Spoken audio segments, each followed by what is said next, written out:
I was thinking about doing my podcast today and I got super excited because I get to speak English when I do my podcast. And you know what? That just seems so easy. I actually feel like I'm cheating when I'm speaking English because learning another language is really hard. And I've been wanting to be fluent in Spanish for a very long time. And not even fluent. By fluent, what I mean is be able to have a conversation with somebody in the streets of Spain. And what I'm finding is my comprehension is like nil. I don't understand what people are saying because they talk so darn fast. Even the teachers in my class, I have to say más despacio or uno más or no entiendo. So they have to repeat themselves quite a few times. And this can be really hard when you're on a mission to get better at something and you feel like you're not getting better at it. And this is where I did a deep dive into my mindset because this situation is neutral. Learning a new language, going to school in a foreign country, that's just neutral. But if I'm telling myself that it's hard and I don't know what I'm doing and I'm not getting better, it's going to suck. The experience is going to be horrible. So I really have started paying more attention to my thoughts about that I'm here on for a reason. And it's funny because I talked to my one son who is in Barcelona doing the same thing. Like he is in Barcelona learning Spanish and of course he's a rock star. So he's crushing it. And when I talk to him about the frustration of I'm putting in the effort, like I am studying and learning the words and all that, but the comprehension isn't there. And he said that his mission, like he decided that he's there for a month, so he's there to learn Spanish, and that's all he's going to do. He's not going to work. He's not going to do anything else. He's just going to, well, of course, he's going to go out and party with his friends. That's part of the experience. But that's the main objective and main mission. So I'm like, that's it. I'm going to lock in, meaning I'm going to take that same attitude, the same thought process is here, this is what I'm here to learn to do.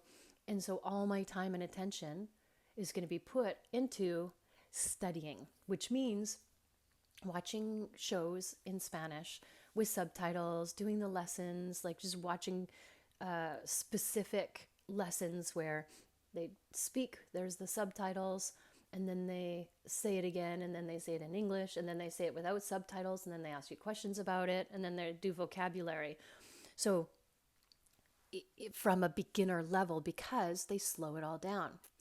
And I really want to direct my brain to being excited about this because I know that if I just keep going, I can't not get better. I will get better if I just keep going. But it doesn't have to be an experience of arduous and hard and just like craziness. It's funny because I'm also in the group, the older group.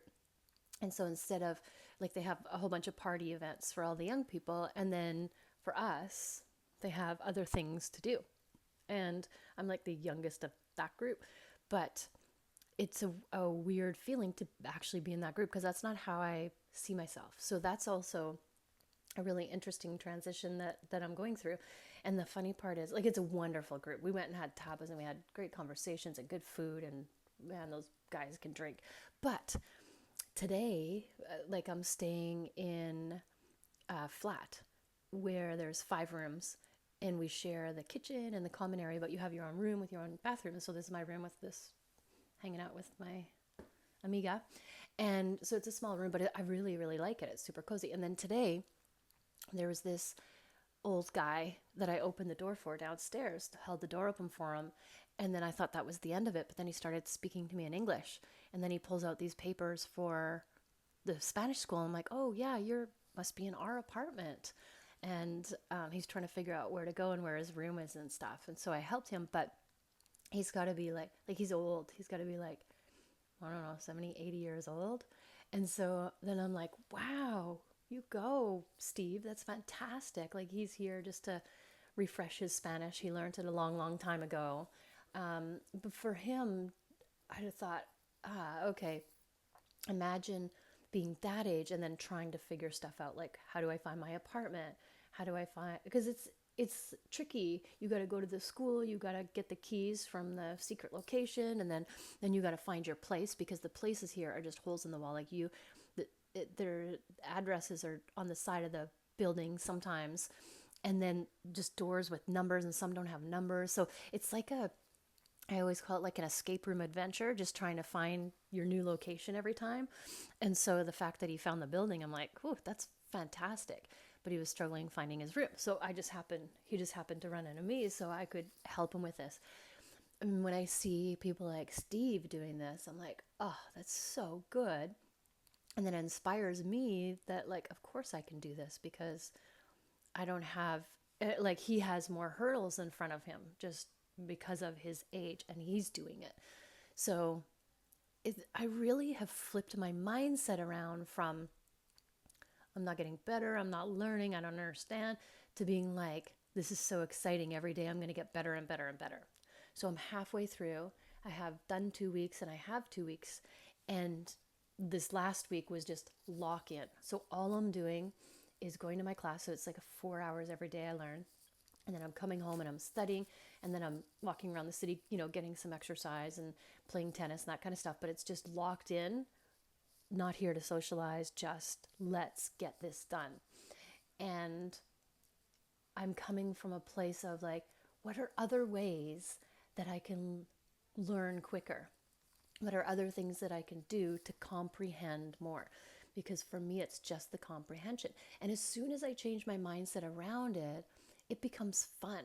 Like, look at what's happening. I'm in this gorgeous Spanish town, making friends, learning Spanish, playing tennis. It's just, life is so good. And when I focus on that, you think it's easier for me to learn? Of course it is, because everything is neutral.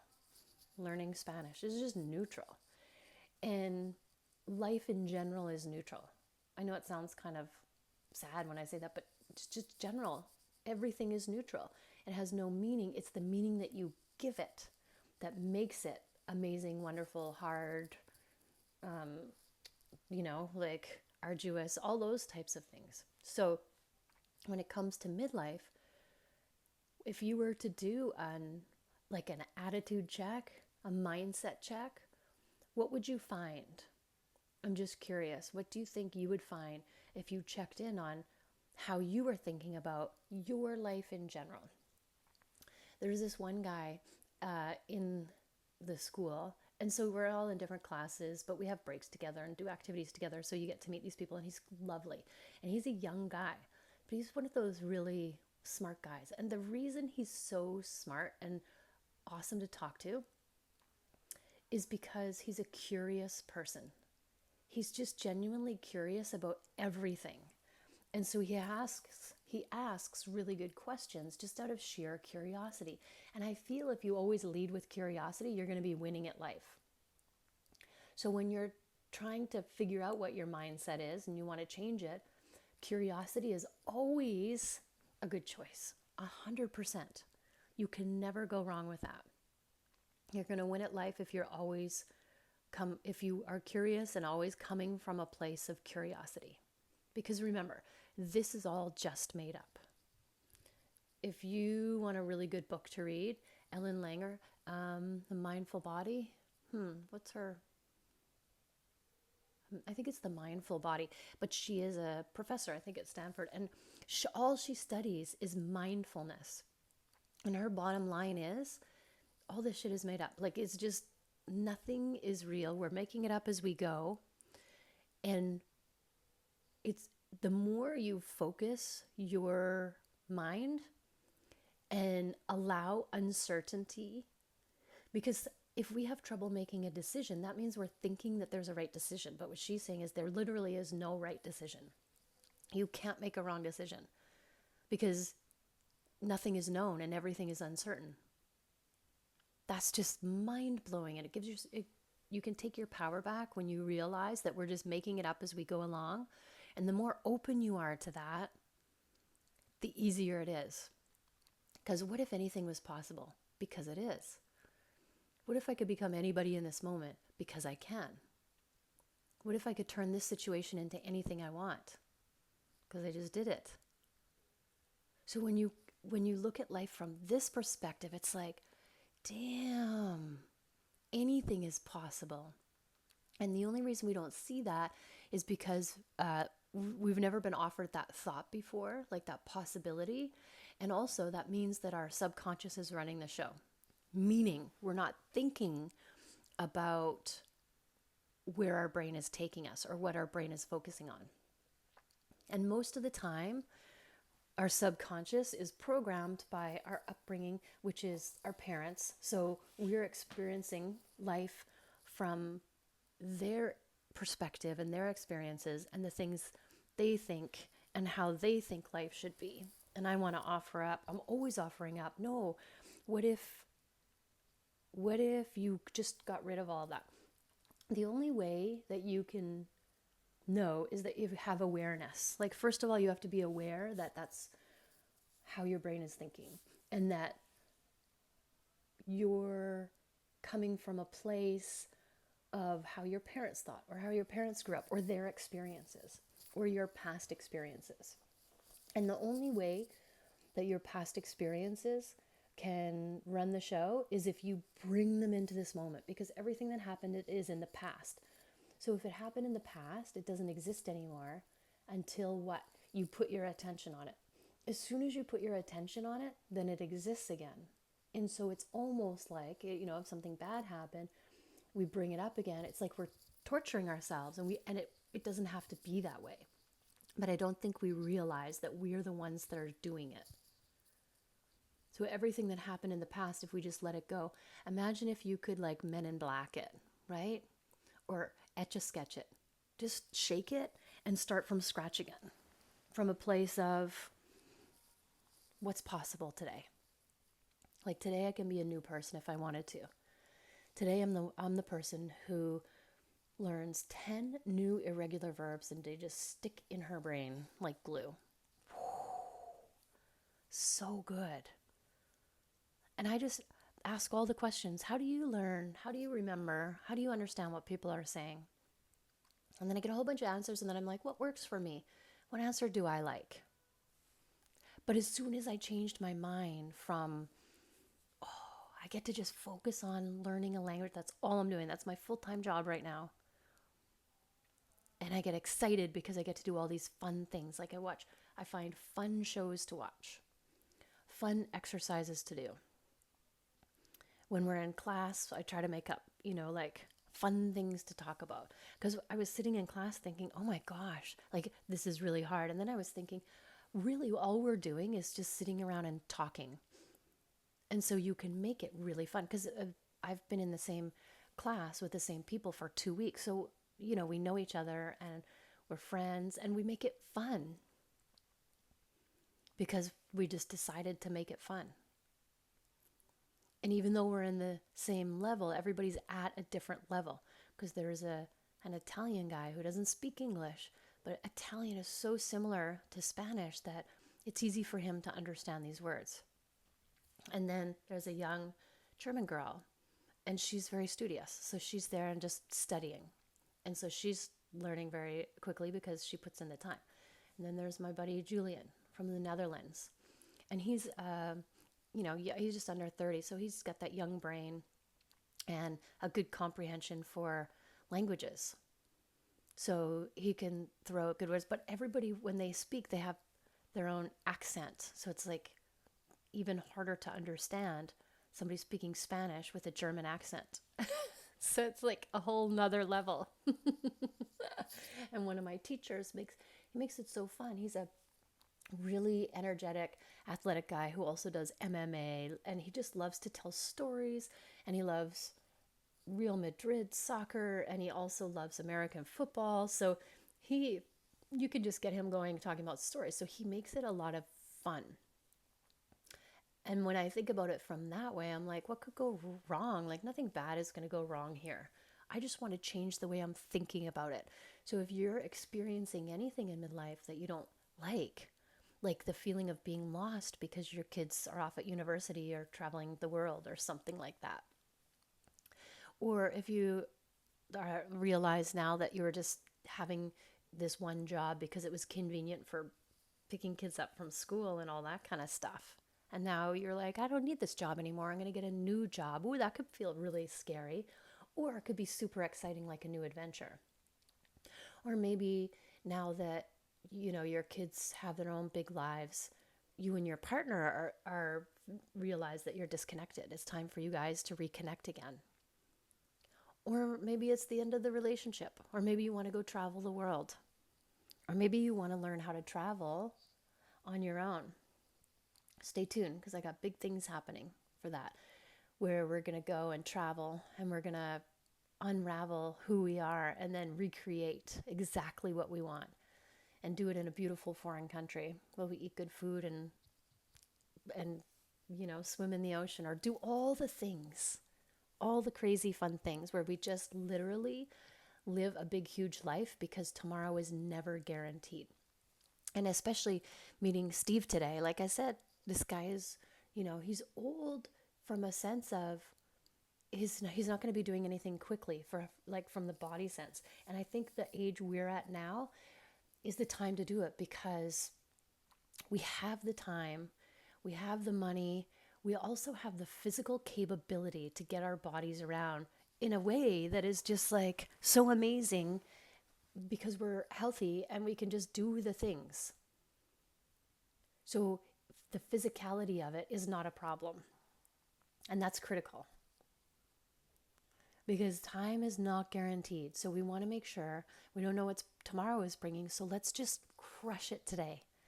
If today could be the best day ever, because it can, what would it take to make it the best day ever? What would I need to do, think, see, be, feel, and create that for yourself? So really check in. This is my invitation for you, is to check in on your life in general. Check in on that midlife of yours and see how you're feeling about it. Are you in love with it? If not, then we got some work to do. And it starts here. Get that brain going. Okay, if this is hard, what am I thinking that's making it hard? And what would I get to think? What would I choose to think instead that would make it fun and exciting? Because you can. You're just one thought away from creating this amazing midlife that you fall in love with. Or become the person that you've always wanted to be. Because when we're raising kids, we're so busy doing it, we don't have time to manage our brain and realize that we're thinking these thoughts that are creating these things. But now we can be, anytime I'm feeling a way I don't want to feel, I stop and I go, what was I just thinking that caused this feeling? And then what do I want to think instead to change it? It's that easy. But you get to have the awareness. Before you can make any change, it starts with the awareness of a feeling. I don't like the way I'm feeling. I don't like the situation. I don't like what I've created for myself. And then you get to give yourself the power of being like, what do I want to create instead? And it's as simple as that, but it's as hard as that, because what will happen, I promise you, is you'll start off with good intentions. It's like the new year and you have like all of, these things that you're going to do. And then within the month, that doesn't happen. You just go back to your old ways. And that's what we want to pay attention to, is the unconscious. I've just always thought that. I've just always done that. So it's on autopilot. Because remember, our brain is designed to keep us safe and to avoid pain and conserve energy. And so if we're thinking thoughts all the time, our brain just puts it on autopilot to conserve energy. Oh, you always think that you're not enough. Okay, well, we don't need to consciously think that. We could just subconsciously think that. And that will be running the show. So anytime you're looking to make a change, look down in your subconscious. And if you don't know how to do that, that's why I'm here. So come and hang out with me. Work with me one-on-one, or I have this amazing group that you can do. So there's no excuses. Money is not an issue when it comes to working with me. It's like there's something for everybody. But I can promise you that if you don't change anything, a year from now, when we're talking about this, you'll still be in the same spot. And that is a tragedy. If you want to change, you got to go ahead and be proactive in making those changes. So when I want to learn Spanish, I hire a Spanish coach. When I want to get better at tennis, I hire a coach. So it's the same thing. So hit me up if this is you. And remember, you're just one thought away from creating the life you love, from being the person that you want to be, from experiencing all the things that you want to experience. You are literally one thought away. Thank you for listening. Always, always, always love yourself first and have an amazing day.